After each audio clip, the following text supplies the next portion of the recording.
Maswerteng hapon po mga ka-STL. Narito na po ang resulta ng STL Pangasinan para sa araw na to, second draw November 23, 2024. Araw ng Sabado, naway ang mga natayan niyo pong mga numero kanina ay manalo nawa ngayong hapong ito 5 PM. Kaya kunin niyo na po ang inyong mga tickets.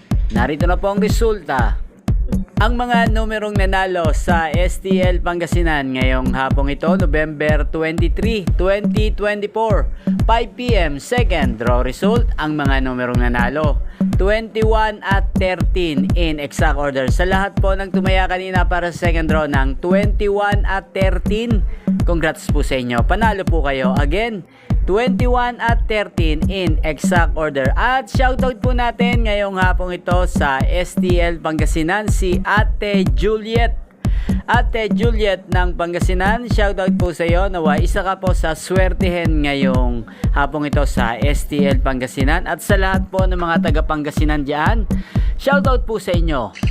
At inyo pong napanood ang resulta ng STL Pangasinan sa channel na to, Roderick Hernandez TV. Maraming salamat po sa patuloy niyo pong panonood at pagsuporta sa aking channel.